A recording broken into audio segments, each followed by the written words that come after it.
side and talk about a little taste of politics. We were supposed to have this conversation last week, Wednesday, but I'm grateful that we be able to do that first thing this morning and be able to, well, this afternoon and be able to dive into that. I'm going to put the numbers out there real soon so you guys can be able to join me at least the midway mark.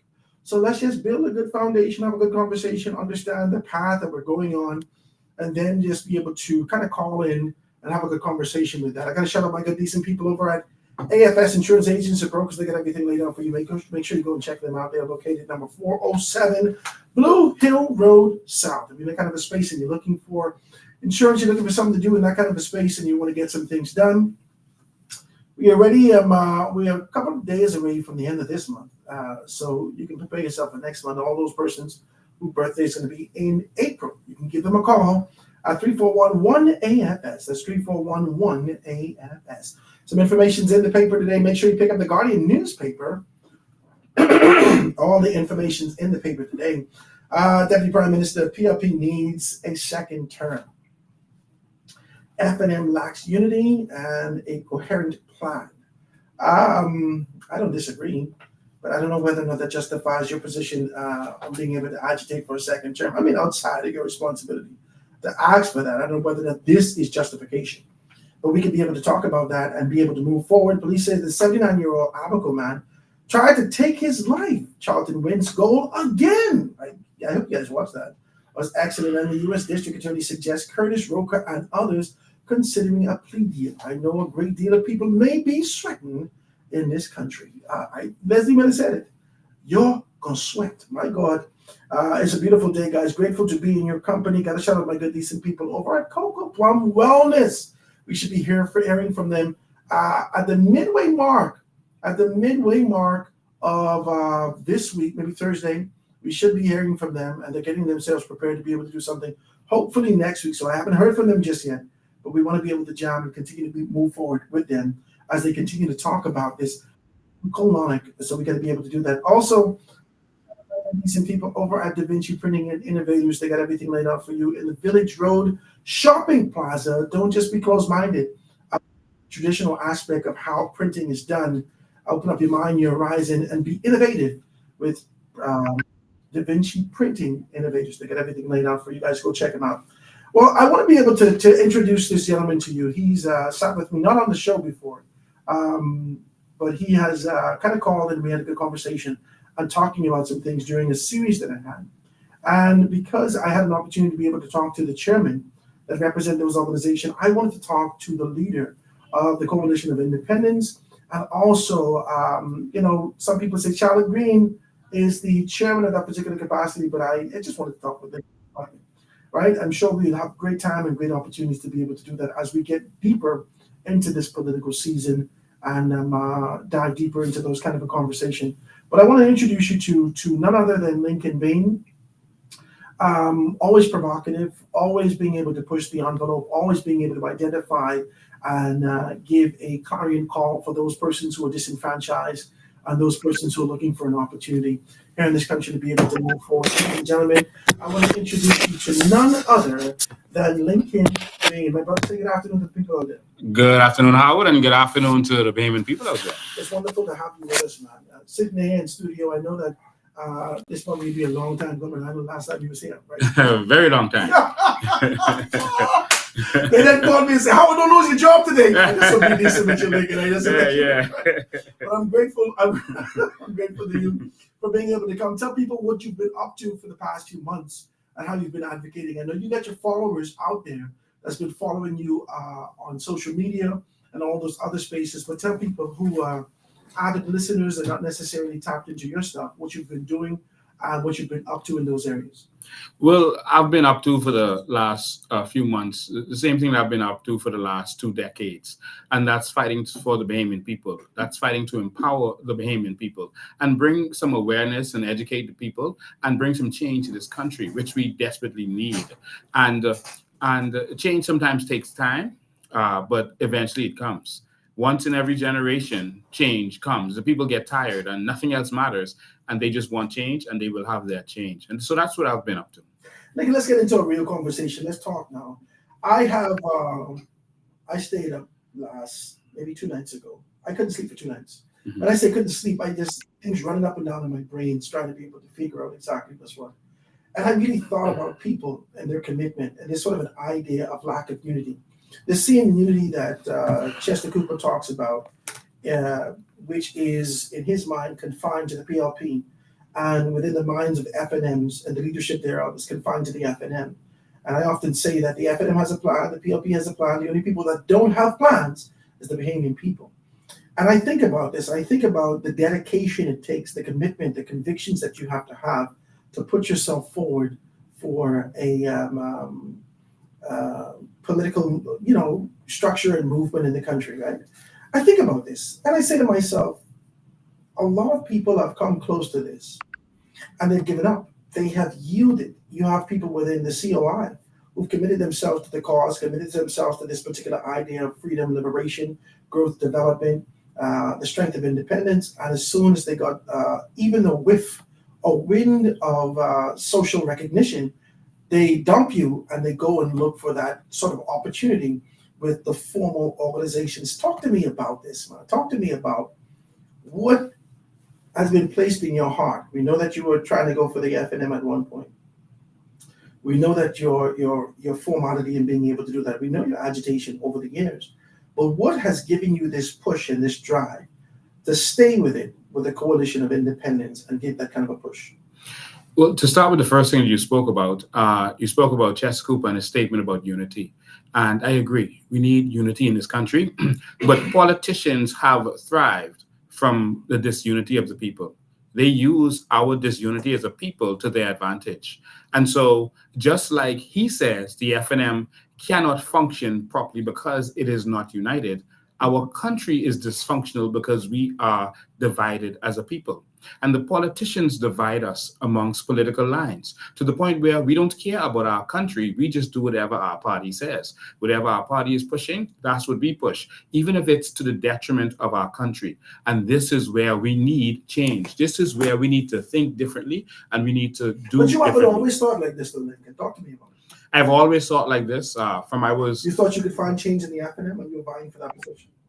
Yeah, there was a time when I felt that the old guard of the FNM was gone, and that was around the 2017. Was never interested in politics before that. I was made offers to run when I was an activist from the early 2000s, and I always said, no, I'm an activist. I'm not interested in politics. But in 17, Dr. Minnis seemed like he was going to be different, like he was going to do things differently. He took a lot of my advice on some things and said it was going to be about the people, etc. A lot of what he was pushing actually came from me. And I said, okay, I could give this a try. I'm going to put myself forward, offer my skills and my talents to do this.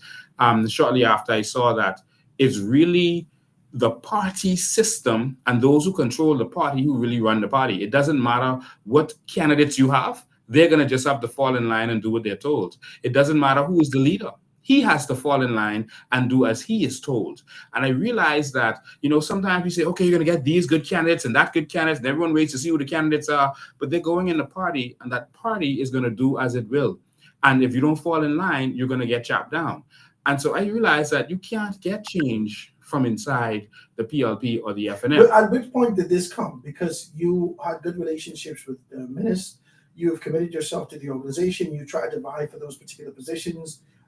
We saw some things happening as it relates to even other persons who are vying for that particular position or a position of recognition as a candidate in the organization.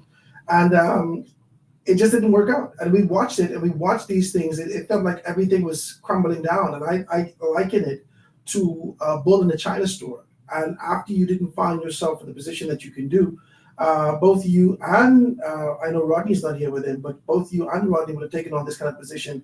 And it felt like you're trying to pull everything out of the organization. Was that for pull everything down as you try to exit the organization? Was that as a result of being able to see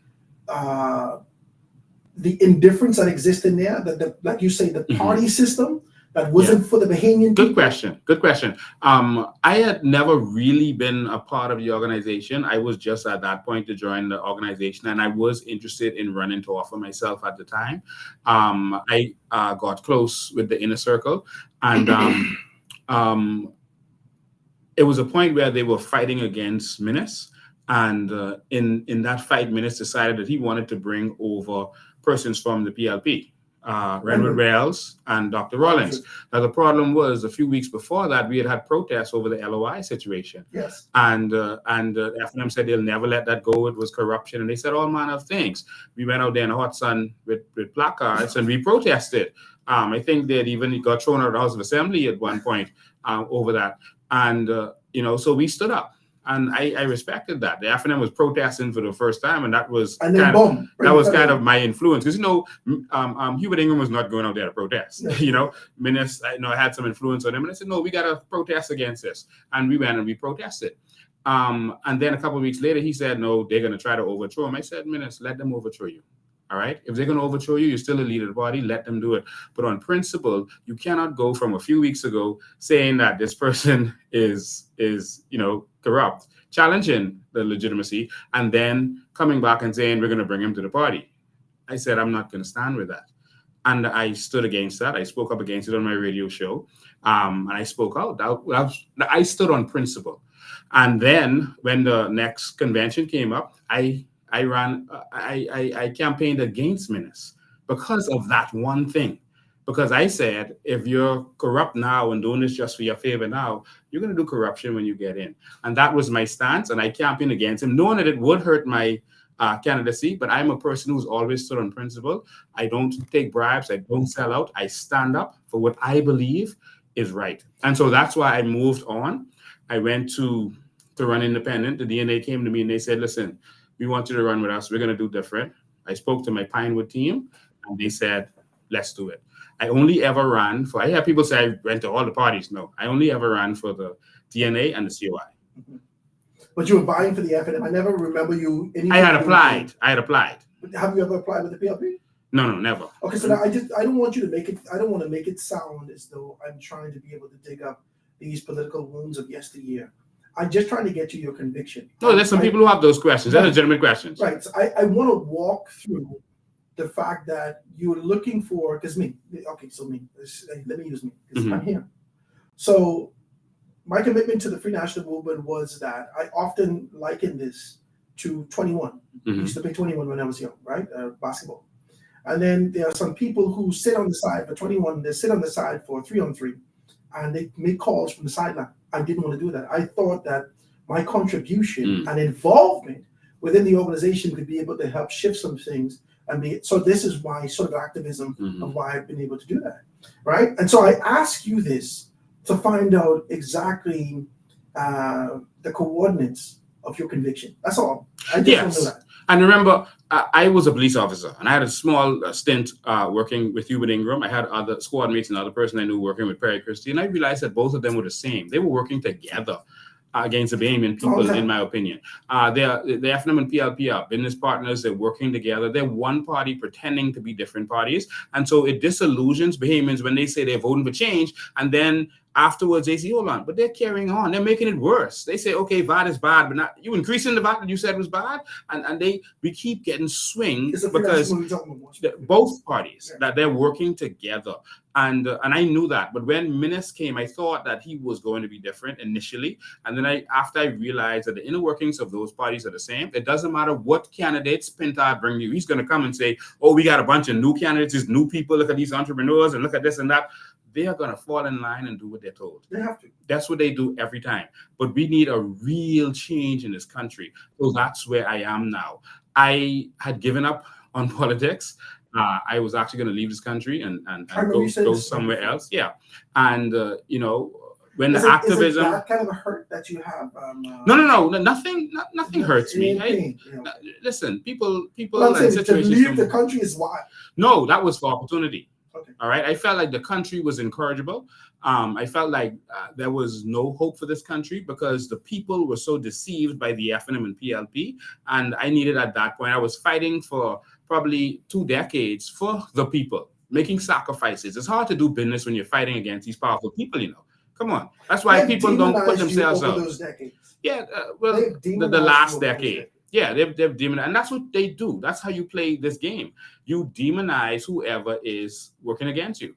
And so if we're out there, when you're fighting for regular people against the big boys, the big companies, or the government, the only thing they can do is slander you. And so that's what they do. They demonize you and they make you seem like the big bad wolf when you're out there doing something you don't have to be doing and you could be minding your own business. And that's what I've done. And so I wanted to. That's the beginning of my question. Yes. You could be minding your own business. You're articulate, you're insightful, you're connected, you can do all these particular things, but yet for 2 decades, in one form or another, you find yourself agitating for people who turns around and just talk about you.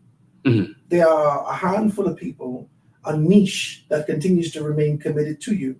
And some of them, just by the whiff, like I said to you, just by the whiff, they're quick to move away from you because they always yearn this kind of a limelight and this national recognition, but not necessarily the fight that it takes to be able to get transformation. Our network is major, and we could not be accomplishing the things that we're accomplishing if our network was not major. There are a lot of people working behind the scenes with us. We have connections in every government office. There's no meeting that they could have that I am not in. But so right? I'm saying, has that been a result of your consistency and your commitment over these decades? I think it's as a result of being a voice for the people. I'm saying what they wish they could say, and I'm out there fighting for the people. All right. So other parties, like the DNA just said, vote for us, we'll be better. But you never really saw them out there fighting for people. You never saw them advocating for people or really standing up. And all of the other third parties. The difference is we're out there, one, educating the people, informing the people, which they respect, and we're out there sacrificing ourselves. You're not going to see Brian going out there saying, okay, lock me up. I'm standing up for what I believe in. You're not going to see that. Or any of those other persons. You're not going to see them doing that. And so we believe, and when you give personal sacrifice, people start to believe that you're serious about this. I've slept on jail cells unlawfully. Extended period of time with urine on the floor and stool on the walls. And you still get up and come right back to this fight here. We have to, because our country is at a critical point.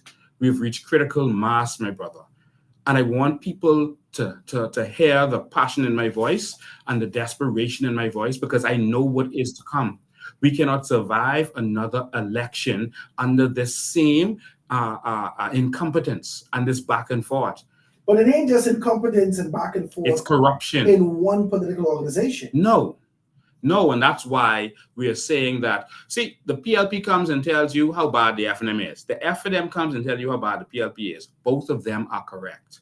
There is no vision to move this country forward. The only vision they have is for them and their financial backers and cronies to benefit from this nation. This is exactly what you're doing. And we want the people of this country to benefit. This is not about us. This is not about us wanting to get in position. All of the candidates you've seen come forward, these are people who are satisfied in their own life. They don't have to do this, but they are out there and they decided that this country is falling apart. Let me lend my expertise for this. I like it. And so this is the people coming forward. This is not, we're using the political platform, but this is Bahamians coming forward. This is the conversation I will have with you. Yes. I know we got a lot of information that we could be able to pull data and all these particular things.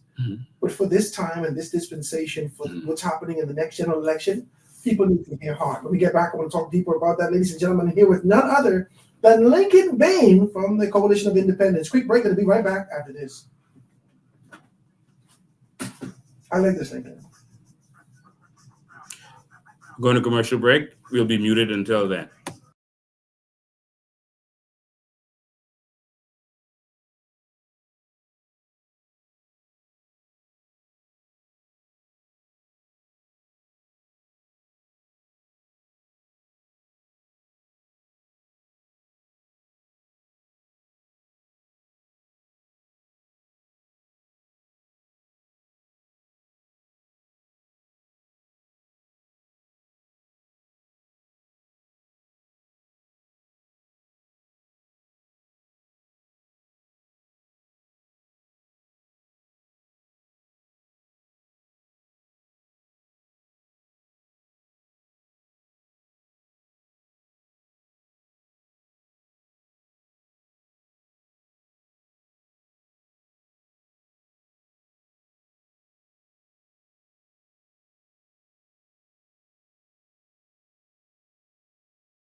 Let's go. And we are back, ladies and gentlemen. 96.9 FM radio. Howard Grant, your company, the foundation, live and in full effect on this absolutely gorgeous Monday afternoon, March 24th, 2024. This is a conversation I've been anticipating and looking forward to. I know that we're going to have enough time to be able to talk about strategically and specifically and from a data standpoint. But I think that this conversation needs a little heart. There are persons out there who are teetering on the edge of decision, trying to figure out whether or not they should, move forward with being able to vote in the next general election. How do I participate in the next general election? And being able to see corruption or perceived corruption, alleged corruption on both ends of the political spectrum in this country. And so they look to the middle. They look to the third party. They look to the individual. Over the past 6 months or so, we've done everything we can here on this particular space in the foundation to be able to dissect leadership, right? And push past. I did a survey. Some of them did all right. Some of them did horrible. And about 5,000 people joined my survey and did all this information. And with that, there are people who sat in the middle, still indifferent, still disenfranchised, still disenchanted with this kind of an idea. Do I even support? Well, I don't want to FNM, I don't want to PLP. And so they looked at the DNA. They looked at the COI. And in looking to you, looking to your position, they want to know more about you. Because like I said, people have villainized you. Now, by political intent, that's strategic. By their intent, they villainized you. How now do you show your heart, your conviction outside of these, what people would perceive as antics, and say, this is why after I slept on a rank floor, on feces splattered on the wall, being able to go after this on a day-to-day basis and found myself in this position more than once. How now do you get back up and keep pushing for this greater goal? I'm someone who believes in God. I know everyone doesn't, but I do because of my personal experience with God. I always put him to the front of everything I do. And I believe that this is what God wants at this time. And that's first and foremost. It's not about politics. It's not even about country first. It's actually about, I believe that God wants to make a change in his nation. And he needs people to do it through. Suppose you aren't that change as an individual. And the change comes through your agitation, but there's someone else. Yeah, the change could start with me. All I'm doing is being obedient. If God sends me to the dried up brook, I'm going to the dried up brook. And if the crows have to feed me, they'll feed me. Then if he sends me to the widow's house, I'm going to the widow's house, even though she has nothing. Wherever he sends me, I go. And that is what moves me. And so I am led to do this, and I'm more afraid of God than I am of man. And this is the honest truth. And so first and foremost, I believe that God has a great plan for this nation. I believe that he set us aside as a remnant, and he wants to make some change. He wants to empower the people of the Bahamas at this time. And it starts with education. And so we started out educating the people, regardless of what would happen. And we've seen miracles through all of this. We've seen the miracles. And so we kept doing what we were doing. And so we educated the people to open their eyes. And then it would be on them to make the decision to stay in the wilderness for 40 years or come out, because it's just a 40-day trip. And so that's what moves me, Howard. That's nothing else around me. I don't care how much jail cells they put me in. I don't care how much of my businesses they destroy or target. It doesn't matter to me. If this is a mission that God wants me to do at this time, I will do it. And I see that we have a chance to empower our people. They were lying to us for many years. You see, when you get the information, you'll never be the same. When you see the truth, you can't be the same. They were telling us that there are no natural resources, Howard. That's what they were saying to us publicly. The Bahamas has no natural resources.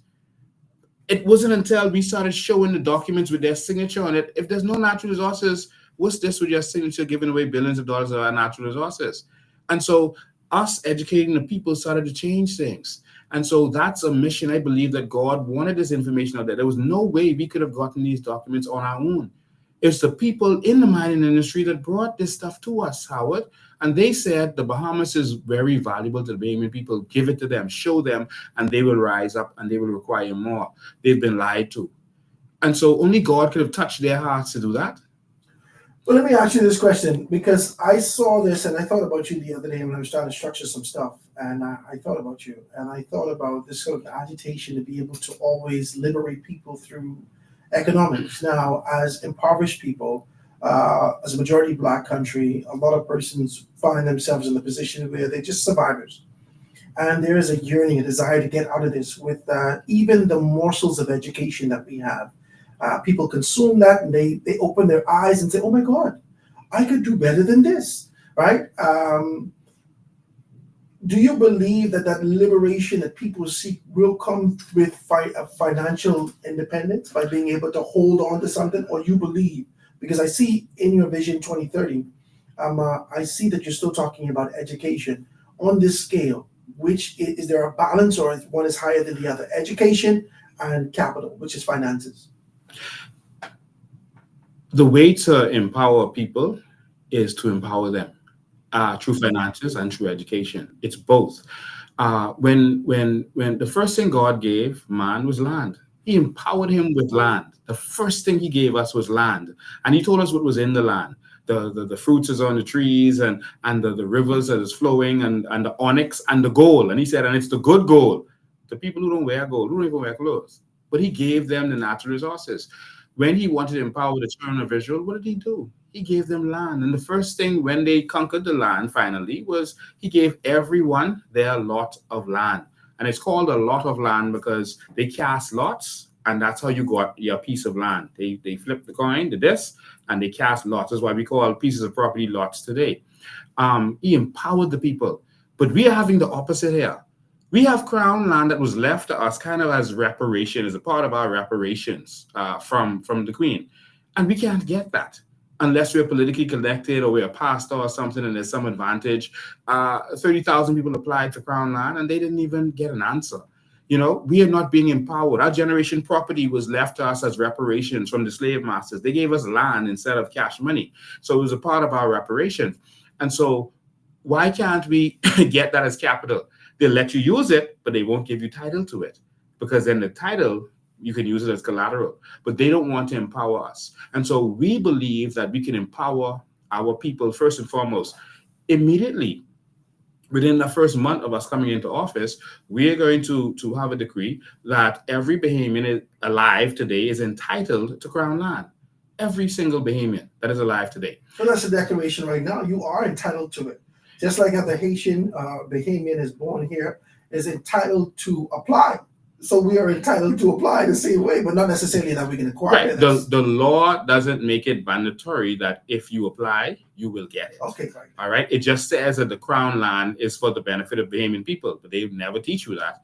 They always give it to foreigners. We always see the foreigner come and they'll get 5,000 acres of our crown land. Why? We can't get it. No. And they use it as collateral to build their dreams. Yeah. And so we want Bahamians to be able to get access to this because now it's empowerment. And so that is what we want. And so we believe that we can empower people. It doesn't cost us anything to give Bahamians their crown land. Nothing. How do we know that you won't be the exact same person that, because this was a good conversation, man. This kind of a liberation conversation. We've seen this before in the vision for the PLP. We've seen this kind of an idea come for the first Black Moses, the first Black man to be able to liberate these particular persons. And when they got in, after they've tasted the sweet nectar of victory and being able to find themselves enthroned in power, right? Years and years go, and then they find themselves deeper and deeper and disconnected from the people. This has happened. 25 years. This has happened. For 25 years before 1993, our people were looking for opportunities for empowerment. And the closest they would have gotten is to crack, well, not crack yet, coke at this particular point.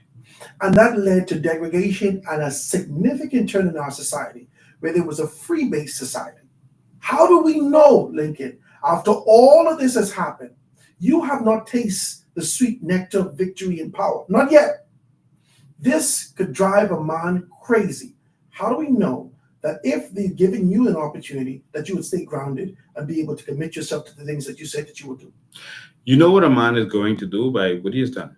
I've been fighting for the Bahamian people, and someone who is not going to do for you is not going to educate you. Think about this.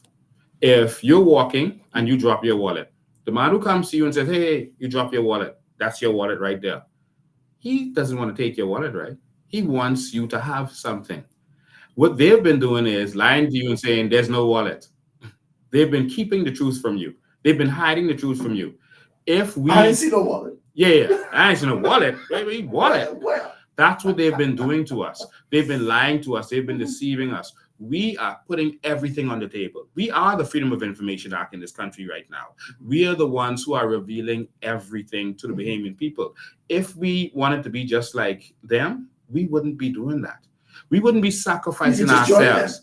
Yeah, just join them. Listen, you know what it takes to go and sleep in a cell for 72 hours? For more than 48 hours?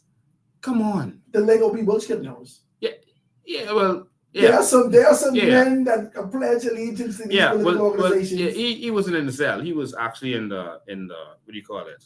He was in the medical area of the prison, right? So he never really went in the cell. But that takes a lot of sacrifice. If we was faking this, let me tell you something. To sleep, I don't know if you ever smelled that cell. All right? I don't know. I don't want to. Yeah, you trust me, you don't want to. If we faking this, we could do without that part of it. All right? We could just come out there like other people and just talk and not go too far. But we are out there fighting for this, not just talking about this. When they denied that there was any shantytown problem, remember, at first they were saying, what shantytowns? It was headline in the papers, what shantytowns? There are no shantytowns. We jumped on the plane and went into the shantytown. People told us, oh, don't go in them shantytowns. They're going to put voodoo on you. They can chop you up. Don't go in them shanty. I said, listen, this is my country and this is all I got. And I feel protected by the Most High. I'm not worried about anything. We went into shantytowns and we exposed. And what caused them to have to take action is because of the following that we do have, that people are listening. We go live and tens of thousands of people watch. They don't sell tens of thousands of newspapers in any day. They sell about 8,000 a regular day. All right. But people are watching us. We are the media on social media. People are paying attention because they trust us. You can see that people are watching us. We went on the land the other day where some action was happening. 117,000 people watched that because people are interested in what we're saying. We went to Grand Bahama to talk about the fire trucks. 50,000 people was on there with us watching. So people are interested and they want to know what's going on in this country, and they trust us that we are giving them the truth. Are they just entertained, or are they committed? Some people are entertained. So I gotta get it because you would have seen this before over the several elections that you've been a part of. That Bahamian people that say, "Yeah, man, you straight. I got you. You straight." And then when you show up, you only get X amount of votes, but the expectation was higher. So Bahamian people, they can give you a good game. But does their commitment match in this time, this season? Let me take a quick commercial break. Okay. Guys, it's a quick break. We'll be right back after this. Does it match, Lincoln? Does their energy match? Does their convictions? Because people like they talk a good game, you know. Yeah. I'll answer you live. Yeah, people do. But there's a time for everything. Oh God, boy, you good, you know. Jesus God, I'm so sick and tired of my MP. He ain't do this, he ain't do that, he ain't do that. When you go back there, they got a shrine to the PLP on the wall. They got a shrine to the FNM on the wall. You understand? I'll never forget when I ran for the DNA. I came to the people's house. I forget that the PLP was having a convention. I mean, a rally that night. And I knock on the door. Hi, how you doing? I'm Howard Grant. She busted the door open. She got confetti with the PLP all over. Howard, we love you, baby. We love you, but there ain't no time for that right now. Now, it's 7 votes in this house. Listen to me. She grabbing up a pom walking to the door. She said, 7 votes in this house, Howard. And maybe you can get 2. Talk to them 2 cents right there. But all us is PLP, baby. Mm-hmm. And I laugh. Because at least she was honest with me. Yeah. Maybe because I catch her on the clothes. Mm-hmm. Right? But I say that to say that the Bahamian people are conditioned to the brands. They like Nike, they like Adidas, they like Nike, they like Reebok, they like Nike, they like Fila, whatever the case may be. Despite the fact that you could give them a quality brand and say that this wasn't made by no sweatshops, this is authentic, this is generic, this will last you. They go in with what's familiar, not necessarily going with what is tangible and really reformative for them. So that's that, man. You know? Mm-hmm. Like I said, when we go live, I'll answer you. My phone licking off for you.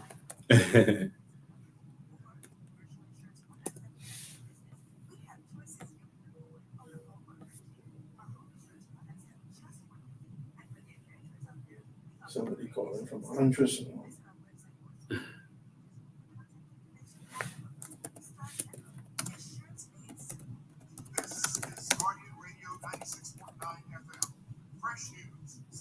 We got 10 minutes to make on a break, and then after that, we can start taking some type of phone calls. Okay? Mm-hmm.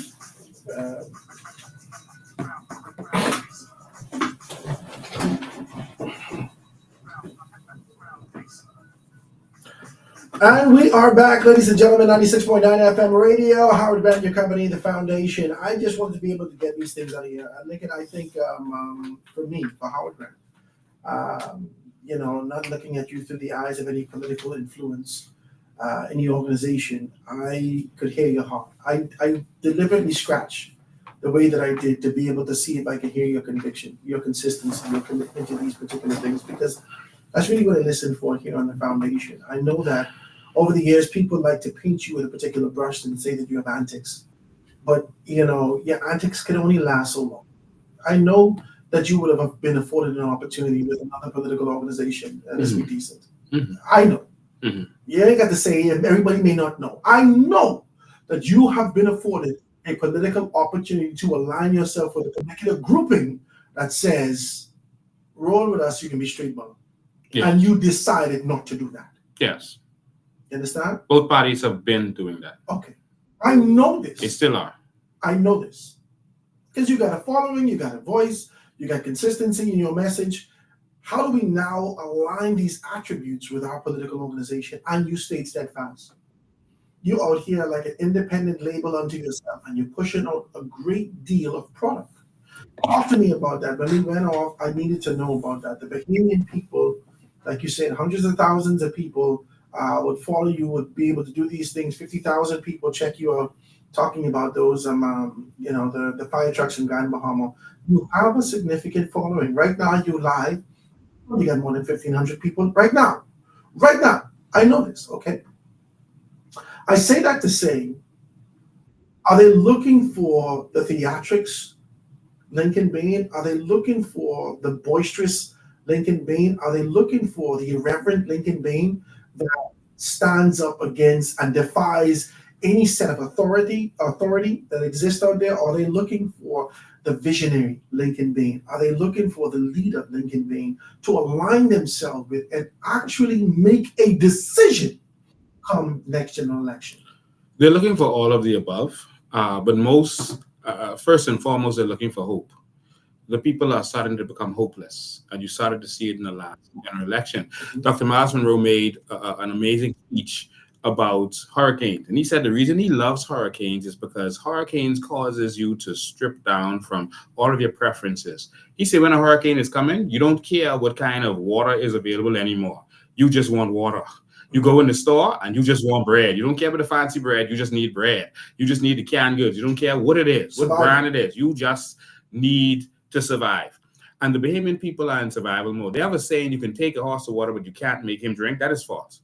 All right, that is very false. You can't make him drink. You run him up and down, and he's going to get thirsty, and then he's going to lead himself to the water. You don't even have to take him there. And what has happened with the Bahamian people is they've run us up and down so much that we are tired. We are in pain, and nothing moves people like pain. Once in every generation, the people are tired. And no one thought the PLP could beat the UBP. No one thought that in 1967.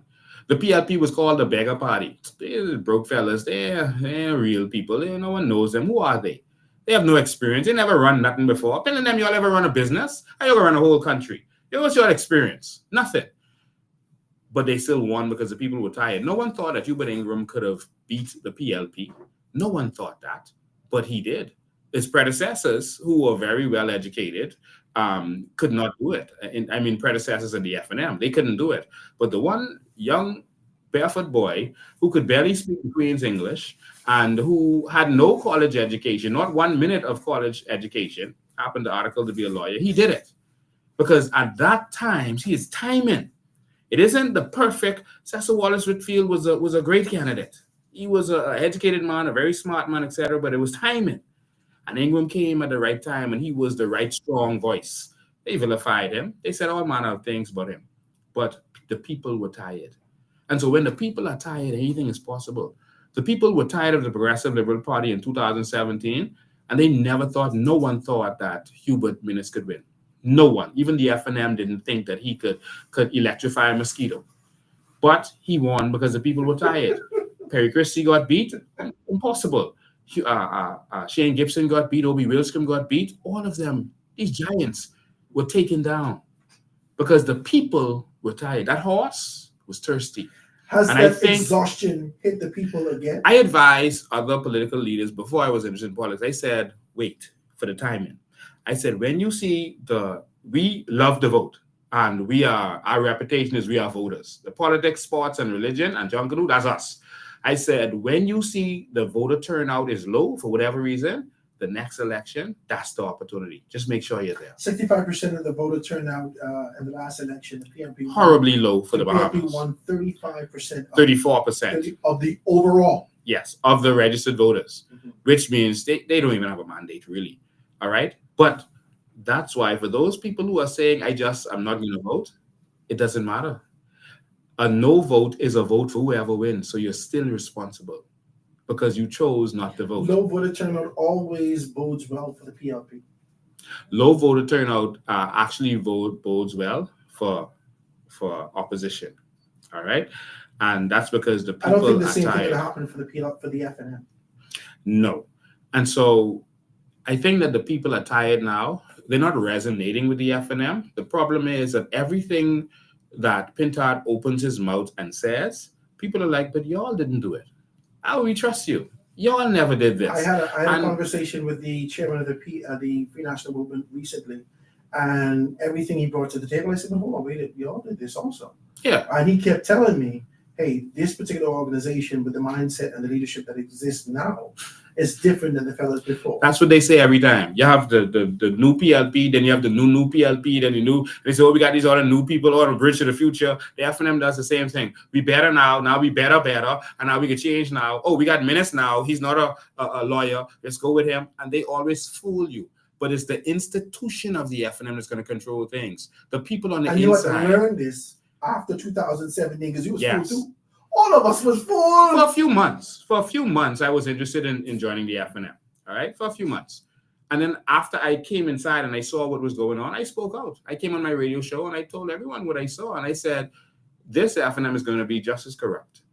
And we saw it. We saw examples of things that started to happen. We saw just as corrupt is an understatement. Yeah. Just as corrupt is an understatement. Yeah. We saw the things that they started to do. And Oban, how do you get over that? That was in Grand Bahama, where they had 5 FNM MPs. And a governor general. Yeah, that was scandalous. All right? Our heritage sites were going to be sold off. This visa, this COVID visa thing, and who was benefiting from that? Come on. They cannot now throw stones at the PLP and say, y'all are corrupt, and hope that the Bahamian people forget that they are the same way. Brent Simonet got... and he's a Bahamian, but he got $60 million worth of contract in 2 years, and then he stepped down under the FNM, and now he is backing. Yeah, but I don't want it to be relegated to Brent Simonet. No. I'm not relegating it. The current AG, who was the former Minister of Financial Services, if you remember. Yes. The very first dispensation of financial services after he was done whatever he done, he stepped back. So so that's just to say that both of them are doing the same. And they constantly tell the Bahamian public that they are doing the same thing. They constantly remind them. But they are hoping that you don't realize that you have a choice. They are hoping that you are so caught up on party that you don't care about your country. They are hoping that that continues, that people go through the pain and just let you keep making them suffer. That's what they're hoping for. But I think that people are ready for change and they're ready for vision. And that's why we decided to release a vision for this nation.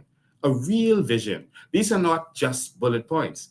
These are, and if you've glanced over them, our education plan is 80 pages of how we're going to do it, where the money is coming from, and when things are going to get done. Our transportation You plan. have those that those detractors and those people who oppose your position who said that this is as a result of ChatGPT. Okay. It's not. I mean, I'm just saying to you. Our plans, if you look at before, when we put out these plans, ChatGPT was not invented yet. All right. We put out these plans before in 2021. Most of these are from Vision 2025, and we just expanded on it. So if you look at Vision 2025, you're going to see a lot of what we have here. Our education plan, we put that out from 2021. And so all we did was expand on it and give more information on how we're going to do certain things, not just what we're going to do. It's a great deal that you have out there. You think you could hit 50% of that before, let's say hypothetically you find yourself victorious, right? The COI finds themselves victorious. Do you think you could hit 50% of the things that you have laid out? We're going to hit all of that before 2030, and that's why we call it Vision 2030. That's crazy. And that's why when you look in it, you can see where it says year 1, this is going to be done. Year 2, this is going to be done. Year 3, this is going to be done. Where it's ambitious, we tell you that, see, this is a little bit ambitious, but this is how we're going to get it done. All of that is in there with the timelines. And this is what we have always needed in this country, not just what you're going to do, when you're going to do it. Go ahead. Well, it's 1 o'clock, ladies and gentlemen. I got to take this quick commercial break, get to news. And when we get back, we're going to talk with Lincoln Bain. The lines will be wide open. Let me give the numbers right now so you can do that. 323-6232-325-4316. 325-4259, anywhere for the Family Violence 242-300-5720. Hit me up 422-4796. Quick break. Gonna be right back after news.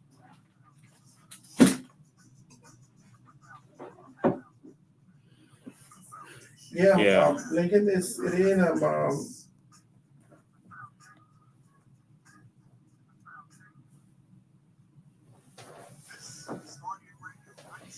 Lincoln Bain indicated that he was a Christian. Christians should know that God is a God of order, not of chaos. So why does it seem everywhere he goes, he causes chaos instead of order? Great question. Read it when we come back. People, right? Yeah, that's a great question. This one. It's a breath of fresh air, Howard. You have a credible man in the studio today, Lincoln Bain. Howard, you should join the COI and let the Lord guide your feet.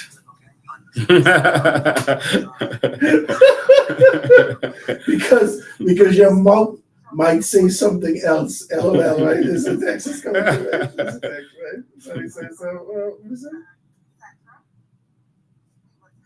So Howard asked Lincoln if he loses the next general election, will he pack up and leave the Bahamas because the COI will win 2 seats. And I'm sure Lincoln Bain is not in that too. There's a text is coming through. Right? Good afternoon, Howard. Time for change. Change is here. COI. Okay. So when we get back, I'm sure we're going to get some more checks. Yeah, they get a lot of people have.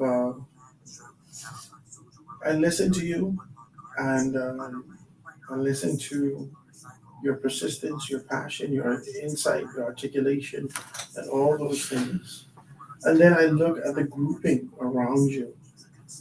Not everyone is strong and articulate and impassioned as you are. And so one of the questions I would have for you when we have an extended conversation is, what do you do internal training? What do you do for internal training? How do you get everyone on one page? You know, I know you can't stop certain antics from individuals. That's what they come. But how do you get them to have the same information and be able to regurgitate the same things that you're saying so it can be consistent?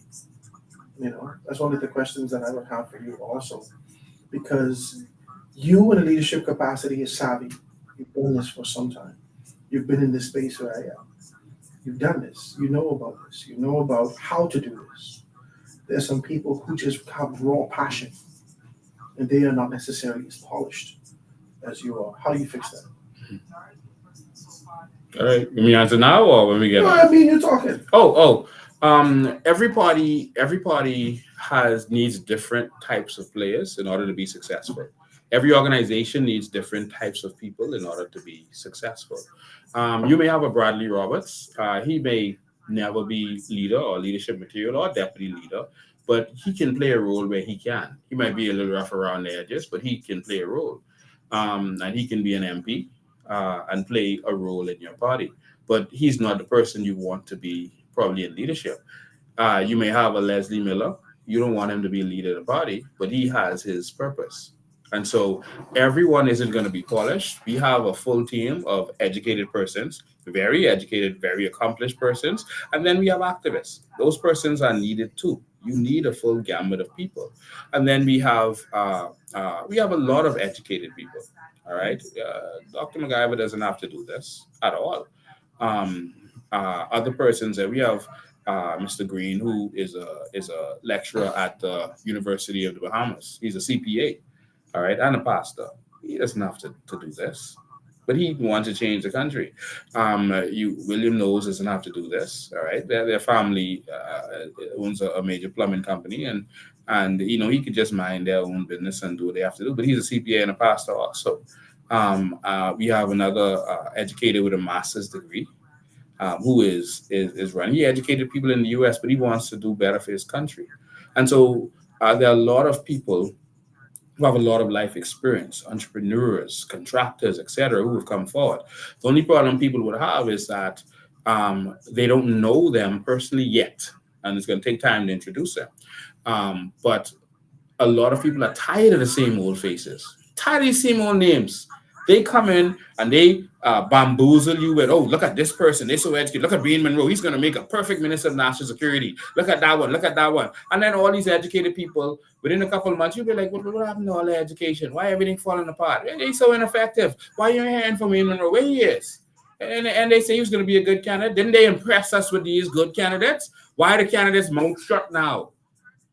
And that's what the FNM is going to come with. They have a bunch of people. They're going to bring new people because a leader who's not strong can't bring people who have political strength because he's afraid he might get overthrown. So he has to bring a bunch of new people without the connections in the party and their own strong strength. And so they're going to bring a bunch of new people, and all these people are going to do is basically toe the line to keep their job. Between you and I and whoever you got listening, if they listening, in the event, it's just a hypothetical question because I know that there is desperation afoot. And I know that with the introduction of what the PLP has done at the beginning of this term, in terms of commandeering a lot of persons in media, you've seen that. They take on a lot of people in media. It's the workforce, the workforce. There is a desire to do whatever it takes to win the next general election. The PLP shows that. The Free National Movement hasn't gotten to that because I don't know whether or not they have the finances to leverage that particular thing, not just yet. But as soon as that is released to them, they will be looking at voices, they will be looking at individuals, and it's quite possible that they would come to you yet again and ask you with a serious offer, hey, would you do this, would you do that, would you do the next thing?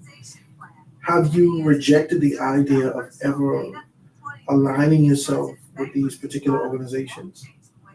You don't put new wine in the old wineskin. And everyone. It's the same thing with Ron Woods over. Yeah. And he's ready to go back to the FNM if. Because he's not new wine. He's not. He has the same old mindset. How did Brandville educate us? Did he educate us about our natural resources, etc.? I mean, he was a good person, and so was his deputy. His commitment, no, before that, the attraction of the people had to him is because of the stance that he would have taken of an immigration and looking at him through the lens of Loftus Roker and saying, this is what Loftus Roker would have done and agitated for that. He gone there, put on all the people army clothes and saying that he's going to do those things. And then as soon as both of them were told to sit down and shut up, both of them did. They should have stood up. Because now we're suffering because they didn't stand up. Just talking and moving ain't enough. Put your headphones on. Put one headphone. Yeah. Put one headphone by your speaker. Yeah, I'll put the next one by. keep the same one. Foundation. I know which one you want. The foundation. And then put the next one in here. The foundation. Which one is it? It's yeah. Yeah. The foundation.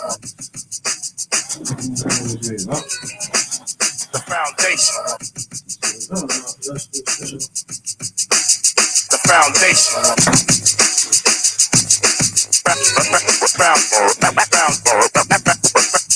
Foundation.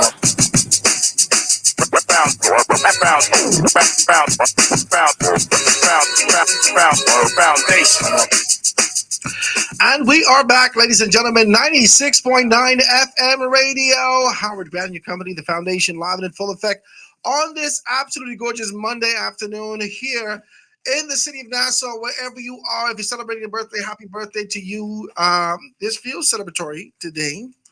We have some great people. All the great person is in here. And I got to be able to say it like that because I know a lot of persons have taken on a very strong position. Some people who have never met Lincoln before, never had a conversation, having a strong opinion based upon a social information has been released, whether it's been to vilify him or whether it's been to be able to shower accolades on him. I know you've taken on a very strong position on that. In the studio with me is none other than Lincoln Bain, the leader and the head for the Coalition of Independent COI organization. And there is a desire to be able to move forward. Now, I got a tremendous amount of calls coming through, and Lincoln is here with us to be able to talk about those things and being able to move forward with that. So I want to do this, guys. I want to be able to open up the lines to you and give you an opportunity to be able to talk about those things. And through this, Lincoln, I want you to be able to talk to us about this Vision 2030. I've perused it. I've looked at it. You have, I got maybe about 13 points that I was able to kind of surmise. You talked about educational reform. You talked about good governance. You talked about tourism enhancement, energy reform, food security, healthcare improvement, cultural development, entrepreneurship and empowerment, land utilization. You talked about transportation and aviation, support for the disabled. You talked about banking and finance. You talked about a great deal of things in this 2030 vision. And so I want to be able to talk to you about that as we be able to get to these telephone calls. I guess you could be able to talk about it like that. But let me put the numbers out there one more time for you guys. 323-6232, 325-4316, 325-4259. Anywhere from the family violence, 242-300-5720, or you can hit me up 422-4796. Before I open up these lines, I just want to say Lincoln Bain is my guest. Okay? Lincoln Bain is my guest. I know that persons get impassioned from a political standpoint and they want to be able to go off and do whatever they say and all these particular things because you feel like you know these people personally, or if you know them personally, you are on live radio and Lincoln Bain is my guest. And so I hope that we treat him with a level of decency and we can have a good discourse and talk about national growth and development from that particular standpoint and take it from there. Let's go ahead, Colin. No question is off limits. But I don't want to be Yeah. indecent, though. Yes, of course. But no question is Let's off be limits. decent. I'm not the other politicians. You can ask me anything. Let's go, guys. The lines are wide open. First call on the line. Caller, go ahead. Hey, Howard, how are you? I'm fantastic, man. What's happening with you? You are looking fantabulous today, Praise God. especially that color you wearing today.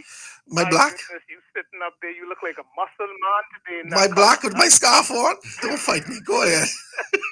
Listen, even the F&M, you could tell where they don't have any new ideas. Even the F&M is saying, Pintard is saying, change ain't coming. Change is here. Mhm. And another thing Pintard saying, he's saying, oh, we ain't going the usual way no more. We're not going with the lawyers and the doctors anymore. We are going with the local fishermen and the local business. And I said, that sounds like COI's plan to me. And Mr. Lincoln, we just want to say thank you for showing the Bahamian people the resources that we have in this country that is laid down for the Bahamian people. The Bahamian people, we are voting for you, Mr. Lincoln Bain. We thank you. Thank you, too. Thank you for your telephone call, my brother. Thank you so very kindly. Next caller on the line. Go ahead. Hey, good day, Howard. How you doing today? Hi, good man. What's up with you?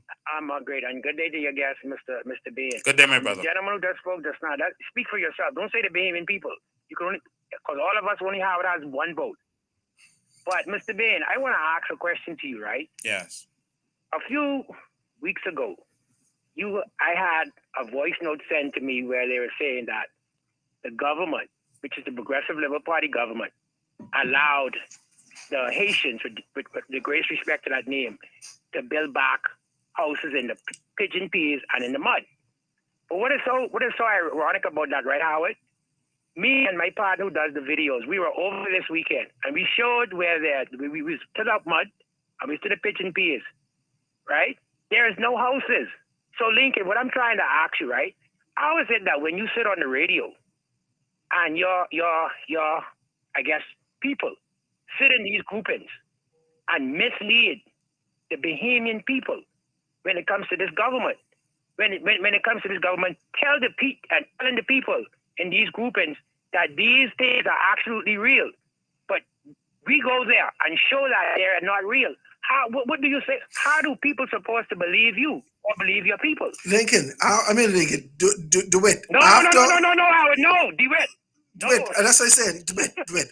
Listen, even when the Free National Movement was in, after all this debacle happened, there was a segment of Abaco, and persons had already started building back in those areas. There are news stories that I could be able to send you clippings of, and persons start building back those shanty towns. Now, you're saying to me that you didn't see any shanty towns in the mud and pigeon peas? Now, I just come from Abaco yesterday, Howard. Okay. Let me answer you. Because You asked me a question. Let me answer you. First and foremost, I can't speak to anyone who sends a voice note out there. Anyone can send out a voice note. It has nothing to do with me. If you hear a voice note from me or any of our candidates or leaders, that's a different story. But any citizen out there, let me. I'm not going to call the person's name, but this is one of your so-called candidates. Okay. Let him answer the bit. I appreciate the telephone call. Just listening. Go ahead. Yeah. So, someone might misspeak and say the mud and pigeon pea, when the mud and pigeon pea is cordoned off and no building is happening there now. I don't entertain false information, and I've debunked a lot of false information that we could even benefit from and cause hype from. I never entertain that. All right. And so in terms of the rebuilding in Abaco, it is happening. There is rebuilding happening in Abaco. We just went there a couple months ago at the end of last year, and we went into the shantytown and we showed where Bahamians' structures were broken down, but the structures of the illegal immigrants were left standing right next to them. Now, how do you differentiate between that? How do you know who's Bahamian and who's illegal immigrant? We spoke to the people. And so after speaking to them, we knew that this is a known Bahamian, well-known Bahamian, and next to them is illegal immigrants who had a shop. They live in there, and they informed us that the government told them they trying to find them a house through social services or apartment, and then after finding them a house or apartment, then they would break them down. This is on our live, all right, for everyone to hear. They were talking to us. They knew they were on camera. We weren't hiding anything from them, and they told us the government was working with them. But the Bahamian, there was no mercy, and so there are and we went to this area where shanty towns were being built back up, and so. Just to tie in your immigration policy from this particular standpoint, after you would have seen what both governments, the FNM and the PLP, would have done in not being able to deal with this, what is your vision to be able to rectify this illegal migrant issue that exists in North Abaco and other spaces throughout the country? We want DeWitt to know that we don't entertain misinformation. I don't. And I debunk a lot of misinformation. All right. And so we don't entertain that. We want the truth out there, and we want freedom of information to go to the public. Now, in terms of our immigration policy, it's very easy. Once we become the government, I will be the Minister of Immigration. I will have no one to answer to. So you're not going to take the tourism position? No, nor the Minister of Finance. I will be the Minister of Immigration. Okay? And I will have no one to answer to, like Loftus Roker was told, leave that alone. And Branville McCartney was told, leave that alone. I will have no one to answer to. All right? And we're going to make sure this happens. We have no problem with Haitians. I know people keep saying we have a problem with Haitians. We don't. We have a problem with illegal immigration, and that's all. We have a lot of Haitians who support us. They believe in what we believe in. They don't want this country to turn into the country that they ran from. And corruption caused that country to turn into that. And we don't want this country to turn into that. We want this country for us and those who love this country, which includes foreigners. But Bahamians are going to be put first. And so we are going to change some things in terms of immigration. And if you come here the right way, you're welcome. But if you come here the wrong way, you're not going to be here. Let me take the next telephone call. Call on the line. Go ahead. Call on the line with Zive. Go ahead. Next call. Call on the line. Go ahead. Howard, how are you doing, Howard? Hey. What's up, Grant? I'm going to be really quick with you today. Okay. Watch this.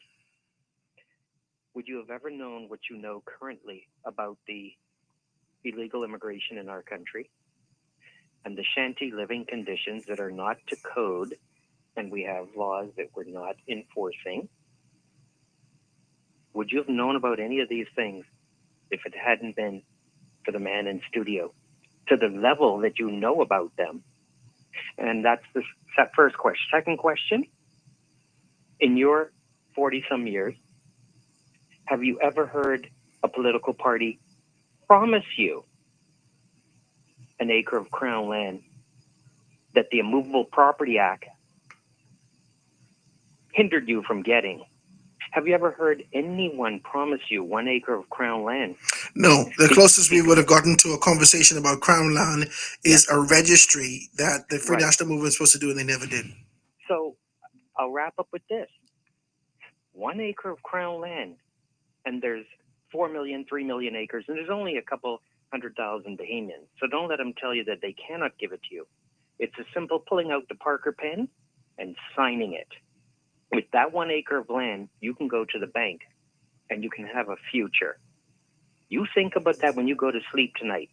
Okay, it may be a promise, but you've not even received that promise in 50 years. Wow. You think about that. I go on. Thank you, my brother. I do appreciate your telephone call. And that's one of the things I wanted to talk to you about also, Lincoln. I think there's been a lot of promises made. And I just look at this through the lens of who we are at the base, at our foundation as a people. There is a desire to hold on to power. The only thing that you could be able to alleviate is education and finances. We talked about this. The only time you could find yourself liberated from the shackles and the bondage that exists in these particular spaces is through education and through finances, through capital. If you're giving education and capital as the FNM and the PLP, then that means that you have to give a viable product that people could move towards you. You have to give a viable, they have to now see value in your organization before they choose you. And so if you keep people in a suppressed position, if the system ensures that you could always be a beggar, then the dependency could always be on the political organization. And you're saying that you wish to change that. Yes, every country that went from developing nation to developed nation did one thing, and that was empower their people. Not empower politicians, not empower parties. They empowered their people. We keep talking about it, and we're visiting now some of the countries that did it. We're borrowing from them. These Middle Eastern countries, you know, they're looking up to them. But these countries were poorer than us at one point. Poor. People were dying of starvation in the desert. Dying. People had no education, no health care. They were poor. They found oil and they empowered their people. There was a coup in 100%. Qatar and they empowered their people. And God has put something in each one of us that we're good at. And the only reason we can't develop as a person is because we don't have the capital to do so. We don't have access to That's capital. it. I think we All got right? vision. I think we got ideas. We have the gift inside of all of us. We ain't got no but money. We don't thrive as a person. And the country, the nation has building blocks called people. And if the people can't put their vision in the nation, then the nation will have nothing. Vision is not supposed to come from politicians. It comes from each of us. You and your brother and sister and your family will build the country that we need. And that's what they did in Singapore. That's what they did in Dubai and Qatar and these countries, Norway. They made sure that they gave perks and they gave benefits to their people so that they could take risks in business, incentives to them so that they could take risks. They could try new businesses. You might have someone in your family could cook dead good. He can't open a restaurant because he don't have the capital to do so. But if you and your other family members can say, okay, let's put together our yearly royalty that we get from the government.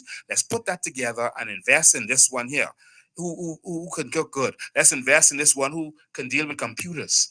Let's invest in them. Now the businesses are going to come from the people. Our country is stifled because all of the ideas come from about 13 cabinet ministers. And only so much they could think about and do. Do you believe that your stagnation is as a result of a stubborn people, a people that a generation, right?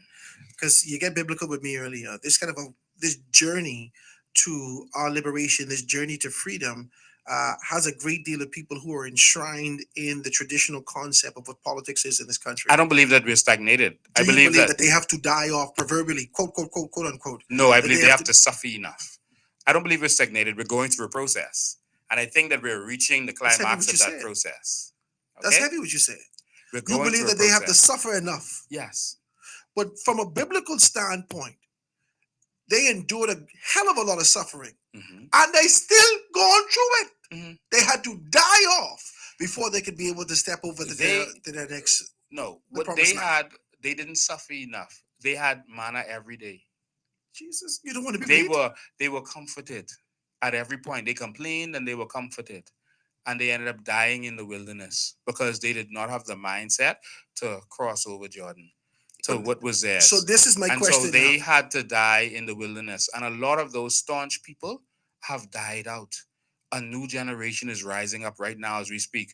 Remember back in the day, and everyone listen to me, think about this. When you went in the barber shop, the hairdresser, you would have people who were staunch PLP and staunch F&M, and they'll be rowing for their party. They don't care what is going on. They don't care. They would just row for them. People aren't as staunch as they used to be. People are thinking more. They're having more conversations now. It's changed. The mindset of the people is starting to change. And I think that the opportunity is ripe for us to benefit the Bahamian people. We don't want to put a party in there. We want to put a people in there and empower a people. That's all we want to do. Go in there and change the rules, change the laws so that Bahamians benefit. Because once we do that, no party's going to come after us and change that. Power once given can't be taken away. All right. We believe that things should be put in place for you. All these natural resources they was lying about that now we've shown you, that's ours.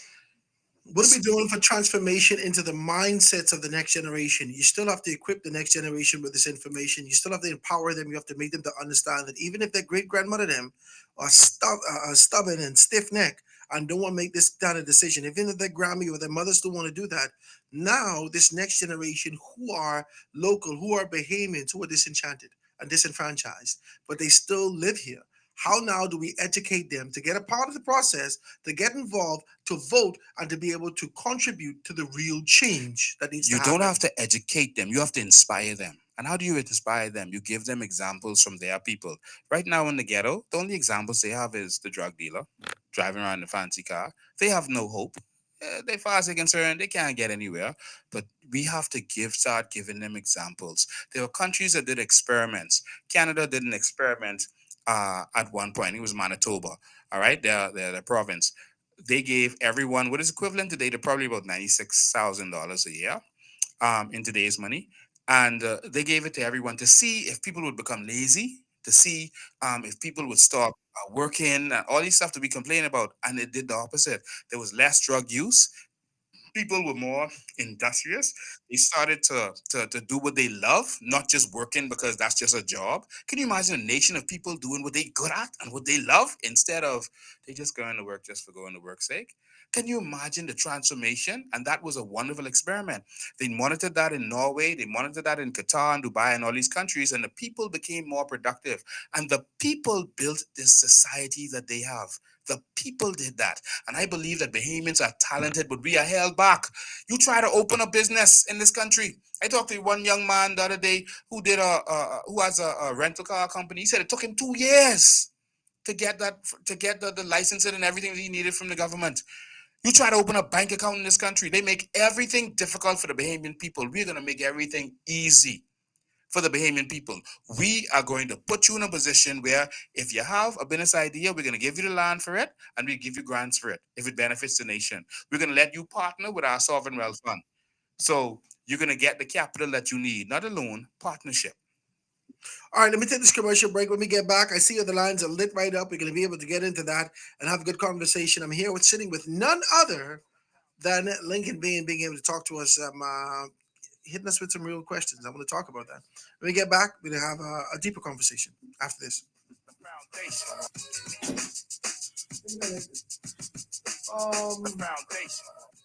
The Foundation with Howard Grant will be back right after this. I don't know.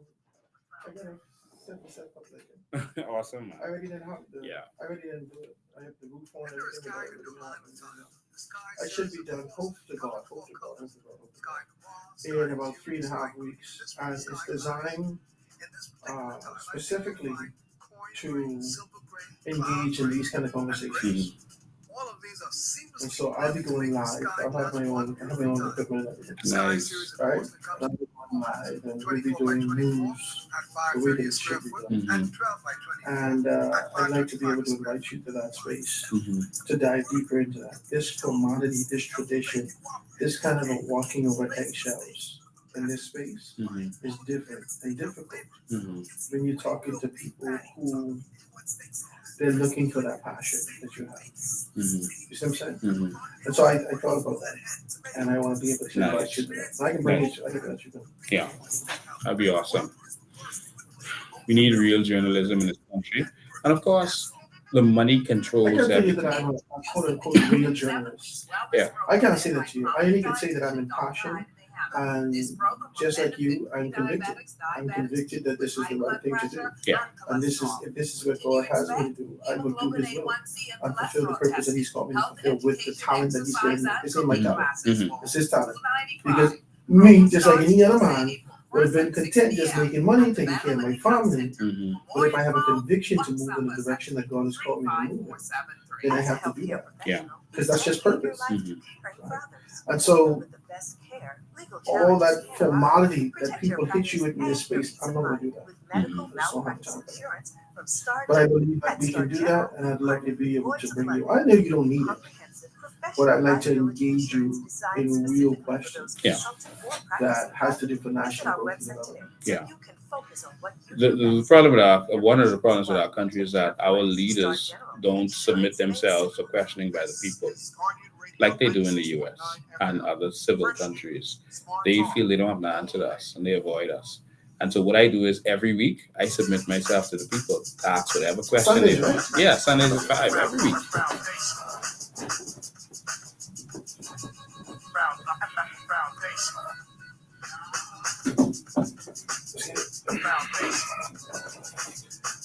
And we are back, ladies and gentlemen, 96.9 FM. The lines are lit right up. We're sitting here talking with head for the Coalition of Independents, Lincoln Bain. The numbers you can dial, 323-6232, 325-4316, 325-4259, anywhere for the Family of Islands, 242-300-5720. Hit me up, 422-4796. Guys, keep it short and sweet so we can be able to get to as much calls as possible, all right? Call on the line, go ahead.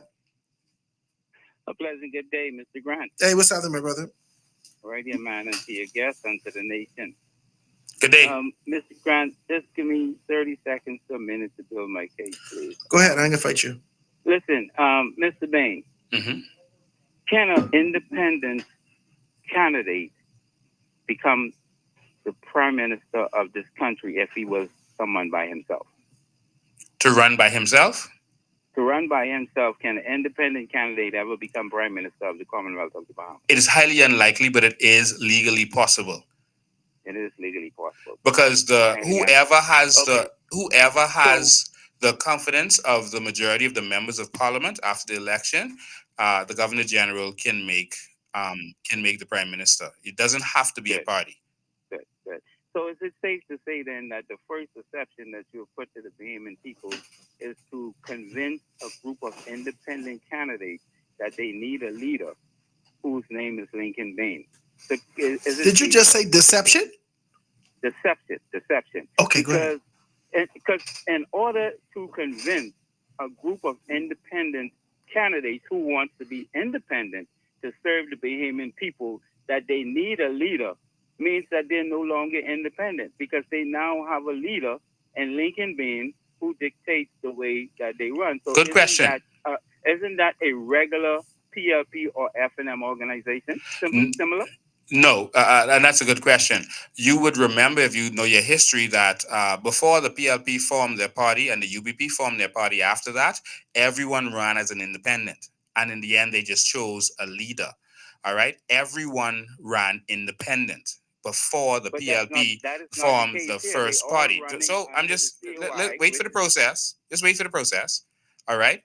And so now today, you can either run independent or you can have a party. That's up to you. In our first election in 2021, we decided that we were going to come together as independent candidates and work together. There's nothing wrong with that. We formed a coalition of independent persons working together for whatever benefits there were. We saved a lot of money, and there was a lot of efficiency. Hold on, let me finish. Let me finish. You gotta let him finish, guys. Hold on 1 second. Go ahead. There was a lot of efficiency in us working together, and so they decided to name us the Coalition of Independence. Independence doesn't just mean in terms of independent candidate. It's talking about your thinking, your mindset, because once we win, we're not going to have a whip in the house where you have to do what the party says. You can actually vote against your party. All right, like they do in America, like they do in England, etc. We want to start that mindset now. And so we went as independent candidates, but we decided after the election that we did so good. We only had 3 weeks to prepare for the election, to put all our candidates forward. We put a full slate, and we did well. So after that, we took a vote amongst ourselves, and we decided to form a party. So now we are a party. Now, for PR purposes, it isn't good PR for PR purposes to change your name, because people already know you as what you are. And so just like Berkshire Hathaway, Warren Buffett never changed their name from a clothing company to now what they are, because people knew that name. We decided it's better. We're the Coalition of Independence. People had that experience. Let's not form another thing with another name and confuse people. We are the Coalition of Independence. Independents mean independent thinkers, independent-minded persons. And so we're going to continue with that. So that's what we are. We are a party now. We had our convention, we had elections, and we put our people in place, and now we're a party and we're independent-minded people. But I can say this to you. You became a party for efficiency. I appreciate your telephone call, because, all right, you became a party for efficiency, right? Social efficiency, for identification, for accessibility, for familiarity, right? The whip in the House of Assembly is for the exact same thing. If you have an agenda, if education alone is 90 pages on your agenda for Vision 2030, and you need to be able to push that through, there will come indifference with the different persons within your organization. How now do you put that indifference aside and get to the greater good of the objective of your organization? That is the design of the whip. If you take that out, how can you be as productive as you seek to be in the event that you find yourself victorious in the next general election? There are examples of that all over the world. America doesn't have a whip.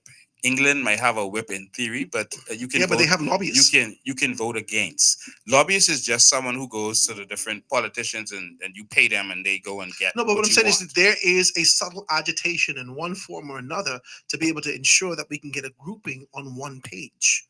So if you don't have a grouping on one page and you have a robust agenda, how do you get through that with less than 10,000 The days? whip is not law. We saw when they tried to increase VAT on the Bahamian people, the whip didn't work. All right? Tell Travis that. Yeah, it didn't. Tell didn't Travis work. that. Tell Reese that. Tell Vaughn that. What they did against some of them was unlawful, but they didn't go to court to deal with it. They could have challenged that. It was unlawful. All right, but that's another conversation for another day. It definitely is. Yeah. So what they did was they had positions and they punished them. So there's some backbenchers who have no position. What is the whip going to do to them? And you should have more backbenchers than we have now. But again, we just want independently minded people. And if you can't convince your party that what you are doing is right, then you shouldn't be doing that. I can't convince my wife what I was doing is right sometimes. And she's Yeah. my wife. Yeah. You know what I'm Y'all saying? are in this together. And since y'all are in this together, you shouldn't have to force her to do anything she doesn't want to do. Your job is to convince her, sit down with her and show her that this is the right thing to do. And she should do the same with you.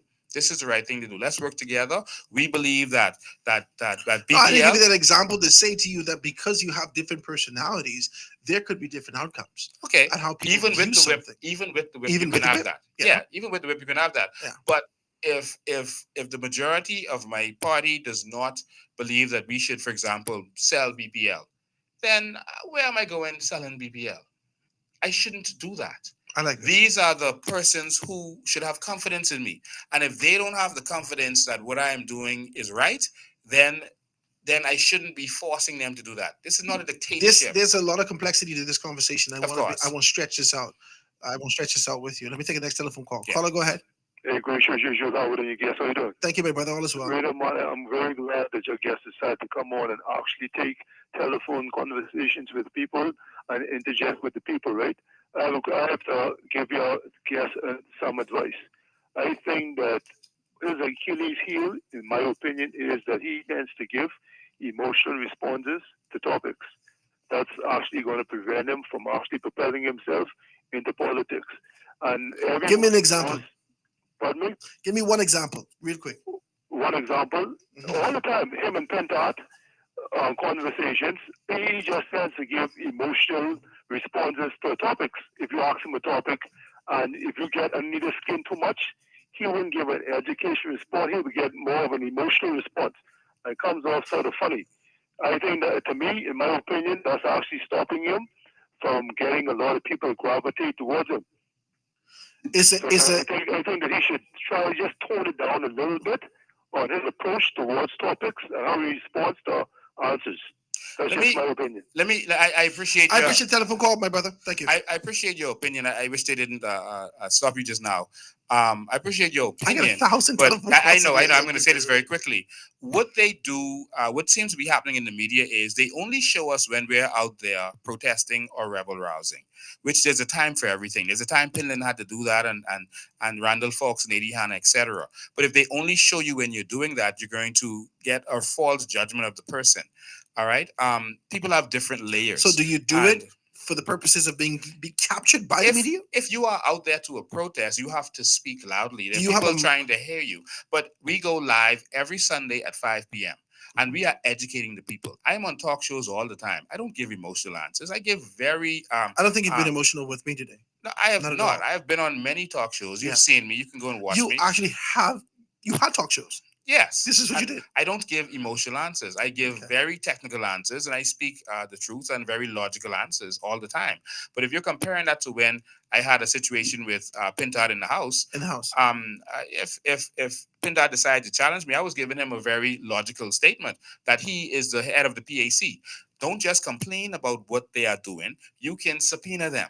And if you subpoena them and they don't come, then you take them to court and you force them to come, and they can be given a fine. And if they come and give false information, they can go to jail and be given a fine. You are the PAC, the Public Accounts Committee, but you're not using your powers. I told him if the government is doing something wrong, and this is not emotional. This is the truth. If the government is doing something and you're saying that what he is doing is unlawful, you file for a judicial review as leader of the opposition, and you force them to do it the right way. If they're not doing the procurement, then have that contract canceled. You can do that, but you're being lazy. And that was not an emotional answer. All right. Now, I did step up my answer to him when he started trying to issue insults at me. But what I was saying to him was the facts. And this is what we want from someone that we are paying $50,000 a year for. Okay. Let's take the next telephone call. Call on the line real quick. Go ahead. Good day. How you doing? Hi, good, man. Okay. Ask Lincoln, man. He made a statement, but he can hear you, you know. He can hear you. Go right ahead. Lincoln, you made a statement, but you were taking on thing and winning, right?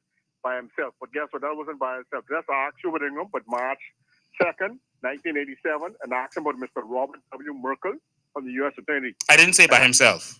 No, but I said now. The party won. No, the party won by the help of the U.S. But just yes, that is true. Ask Schuberdingham with a number called 1622 and a Mr. Aaron Knowles with a number 0827. I released those documents on my live broadcast. That he was it was CI 1622, confidential informant 1622. So we've released all of this information. Yeah, but thank you. That is true. The way you're going, right?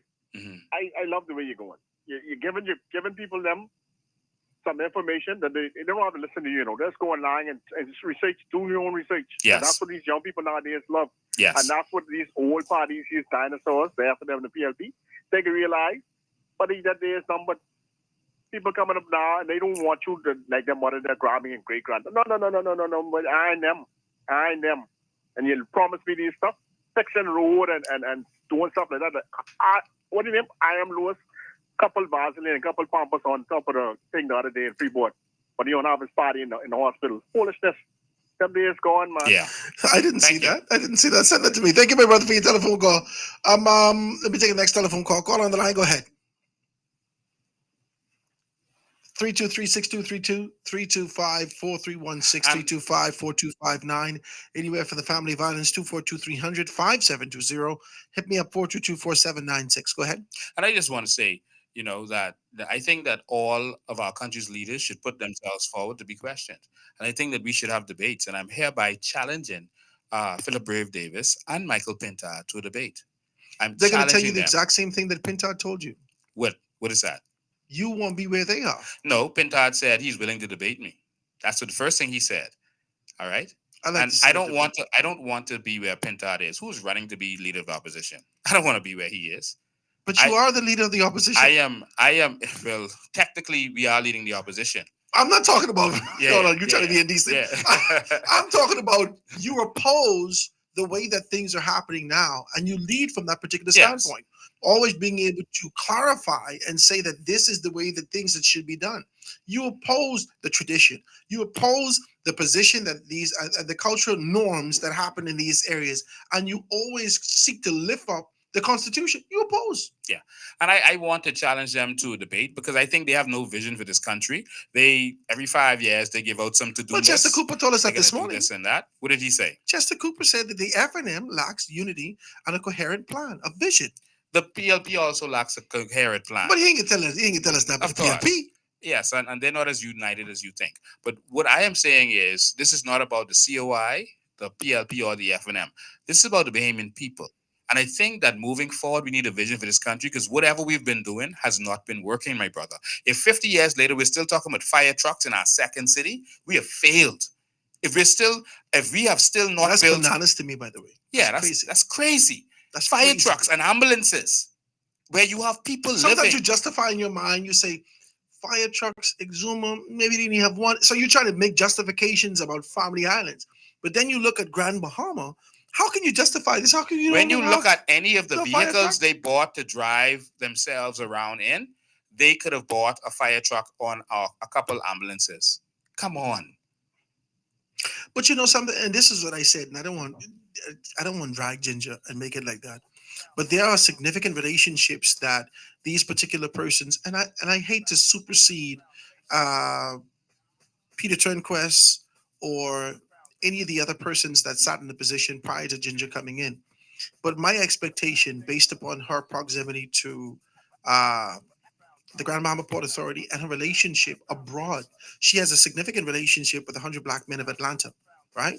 Mm-hmm. And they had already made commitments to do some stuff. Mm-hmm. So I thought that this relationship could be able to yield something, but I hadn't seen anything. We don't need to be beggars to anyone. We don't need to go and borrow $30 million from Africa to build a shopping center in Grand Bahama.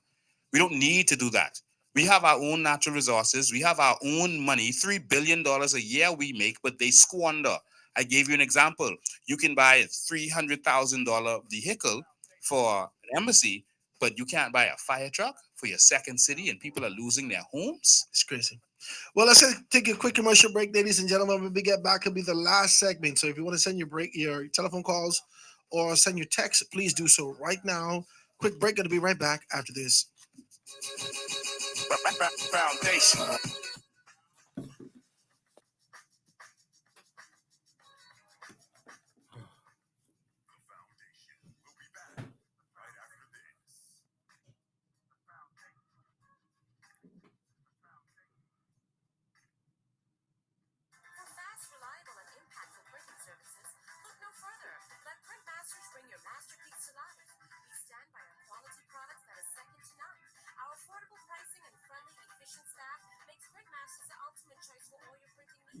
Deliver any type of printing services, from banners to booklets to business cards.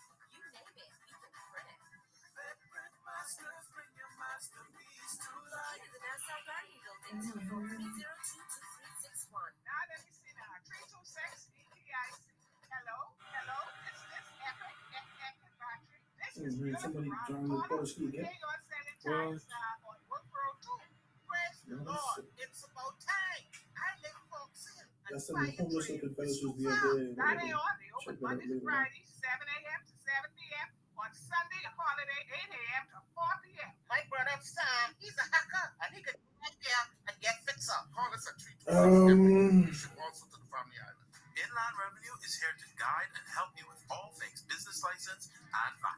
On March 25th and Hey 26th, Prescott, at what's the happening? National I'll give you a Baseball call Stadium, right the after the DIR show will at host 2 a o'clock. financial symposium with multiple government and private agencies. Then, in the month of April, learn all about VAT through our in-person Tell and Lincoln virtual he sessions is during like what we call VAT education. For more information, follow he Capital brings DIR hell and Bahamas on fire all social media in their platforms. assets. This This is is a Guardian Texas Radio Commentary. 96.9 FM. They Fresh don't like news, smart to be talk, told that they're all day. damn wrong. Okay, this person cussing to mother too.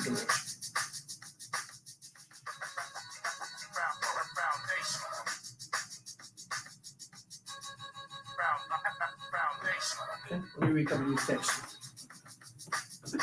Let me just go through the text and then you can respond.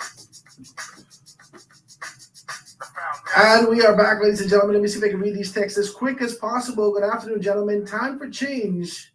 And change is here. COI. It's a text is coming through. It says, Howard asked Lincoln Bain if he loses in the next general election, will he pack up and leave the Bahamas because the COI will win 2 seats? And I'm sure Lincoln Bain is not in that too. That's a text is coming through. Lincoln, just let me read it. I know you want to respond.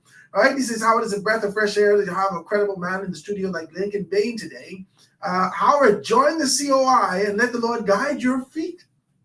Let the Lord guide your feet, because your mouth might say something else, right? LOL, right? This is the text is coming through, right?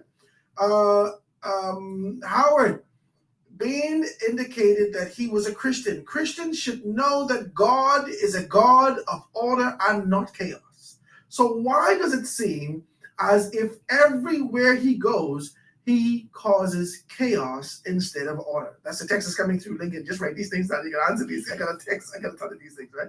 So it says, one can easily say to twin parties as they might as well put on those tents at the polling division, voting stations, as change has come to this place. Lincoln Bain has been a great advocate to things that matter in the Bahamian people, to the Bahamian people. His work should be rewarded. This is the text is coming through. So it says, good afternoon, Howard and Lincoln. If you become the government, what will you do about the sporting facilities in the Family Islands to level the playing field for athletes going to compete in Nassau? I like that one, Lincoln. Touch that quickly, very quickly. We're going to invest heavily in sports because we believe there's a great return on investment. There is no greater advertisement than having your logo on an athlete as they go to compete. There are companies that pay millions, hundreds of millions, and sometimes billions of dollars for that. And so we are going to invest heavily in our children in sports and building the facilities that they need to promote this country so that we're always on the minds of the tourists when they're traveling. So you can rest assured, we released it in Vision 2025, and you're going to see the upload of this Vision for Sports in the coming days, and you're going to see that a part of it is in our education plan. You're going to see how much we are putting into that. It's shameful where our kids are running on grass with sand. But this happened from we're gonna change that. They don't think enough to invest. You know who was fast when I was in Igmarak High School? All the boys from North Abaco. The North Abaco boys, they was fast, but they never could run on the tracks with shoes on. Yeah, they used to be bare feet. Yeah, because this is how they practice in the other spaces. Yeah, and so you have to be able to fix that. We're gonna fix that. Right. Says, good afternoon, Mr. Grant. I bet you $1,000 none of the parliamentarians call in and refute what Mr. Bain is saying, but all the supporters and minions would, because they don't know, or maybe they do, but just stuck in colors for contracts. This is a text is coming through. So it says the Bahamas Constitution says that the leaders of the parties with the most seats is named prime ministers. Please inform Lincoln Bain of this, right?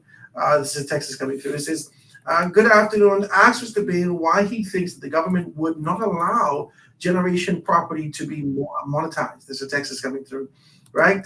It says, one more text after this. It says, I hear Mr. Bain, and I believe that he truly wants to put the Bahamas in proper trajectory so that future generations can benefit.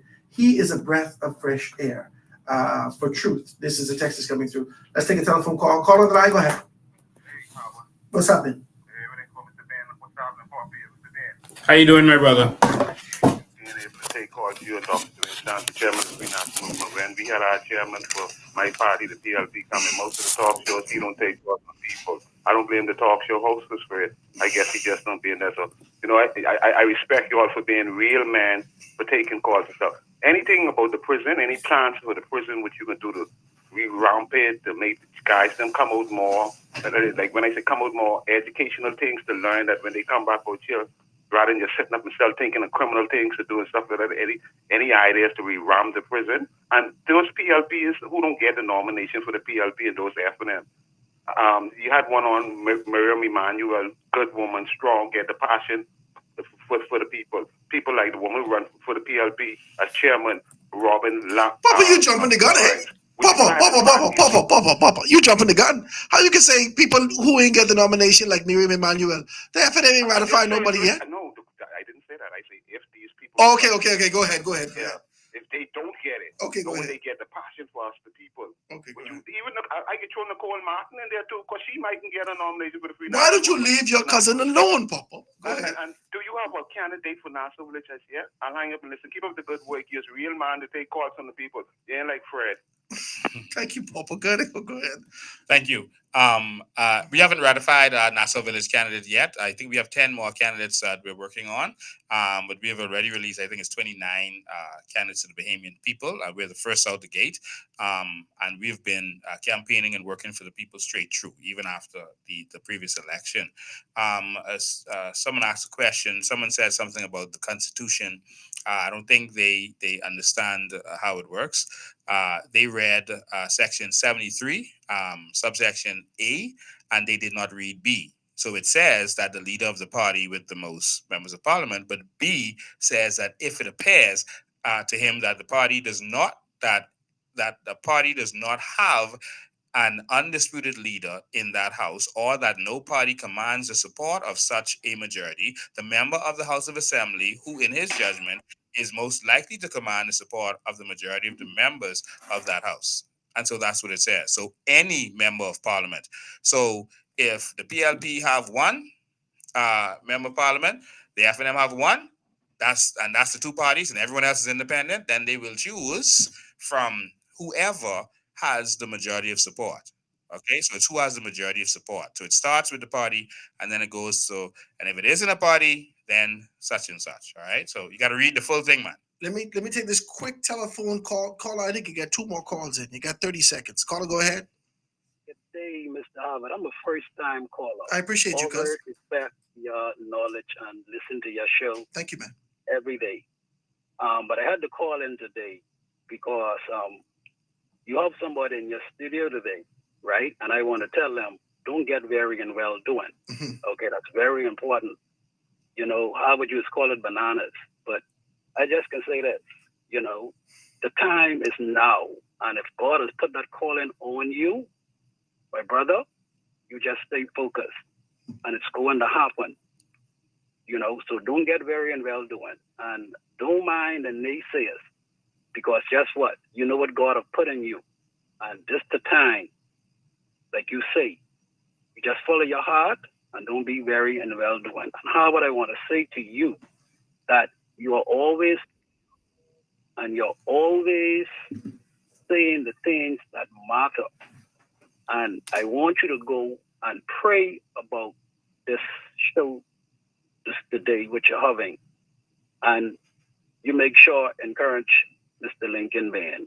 I appreciate you, do it cuz. off the air or on the air, it doesn't matter. But I don't want him to get very and well doing. He's a good man. I appreciate you, cuz. Thank you so very Not a kindly. problem. Thank you, man. I do appreciate that. No, I'm not afraid to be able to be transparent and say that the agitation that Lincoln Bean is sitting here for, you see me scratching, trying to be able to find out if I find conviction or whether or not this is platitudes. And his passion kept coming to the forefront. And so I believe that this can be equated to conviction. And so I'm grateful for an opportunity to be able to have this kind of a one-on-one. The conversations that he and I has had over the years, or more specifically over the year that I've been in this particular space, I've been here for 2 years now, has been from a distance. This is the first time I got him in studio. And so I'm grateful to be able to look in his eye, judge his body tone, look at these particular things and say that I believe that Lincoln is convicted in these particular things. Now, I too am convicted, and I'm faithful to know that any political organization, both political organizations, the FNM and the PLP, are not going to be the tools, the vehicle to get us to the change that we seek in this country. No, I don't believe that they are. I believe that if they seek to be, there has to be a significant revamping of their constitution, of their conviction, of their determination. And one of the first things that they have to do is deal with anti-corruption. But if you don't deal with that, I can't believe you. If you don't deal with stop thieving, I can't believe you. And so Lincoln is coming to the forefront and saying those things. So I want to say to you, Lincoln, be encouraged. Don't be weary in well-doing, just like the gentleman has said, and continue to be able to push forward with conviction, with determination. I'm going to let you take the last words. Yeah, someone asked about chaos, that God is a God of order, and they asked about chaos. I just want to quickly say that our country is in chaos. Yeah. And there's a time for everything. There's a time when you're polite if someone is stepping on your foot and you could say, hey, buddy, you're on my foot. And if they don't come off your foot, you have to say, hey, you're on my foot. And then if they refuse to come off your foot or if they stamp it again, you have to say, get off my foot. And then it might come a point where you have to push them off your foot. There's a time for everything under the face of the sun. And the people are being abused. They have their foot on our necks in this country. And every term that we're living under debt and they tax us more and more instead of coming up with vision. And that's why we presented a vision. I wish we could have talked more about vision today. But I'm glad in the way you went because there were important questions that a lot of people had. I just want to say that our country, yes, I think that our country is at a crossroads. And if we don't do something now, we're lost. We have a country where our children are being pushed out of this country saying that they're overqualified. No, our country is underqualified. That's the problem. And we need to qualify this country. And we're going to fix this, Mr. Grant. We're going to fix this. That is my passion. That is what I believe in. I love this country. I love this country and I love my people. Yeah. I love them. And I'm willing to put my life on the line to save this country from what I am seeing. I see the tears of the people. I see the people afraid that their house is going to burn down in Grand Bahama because the fire is headed toward their house and they don't have a fire truck and they're paying taxes, man. But the politicians are bragging about how much traveling they're doing. They're carrying big entourages. And come on, something got to be wrong with that, man. I agree with you. And the opposition can't complain because they also traveled with these guys. I agree with you. I agree with we got to fix our country, man. It's been a very good conversation, man, Lincoln. I appreciate this. And like I said to you, this is the whole concept of the foundation. We just scratch to the bottom and then we build from there. And I think today we got to the bottom of where your heart and your conviction lies. And progressively as we move forward, we've already pushed that aside. Now we could talk about those building blocks for transformation in our country. Ladies and gentlemen, that's Lincoln Bain in the show with us today. I want to thank you, my brother, and thank the COI for allowing you to be able to sit in this space. I pray that we have more opportunities to be able to do that. Guys, stick and safe for Chicago Line. This is The Foundation with Howard Grant. We'll see you tomorrow. Godspeed right here.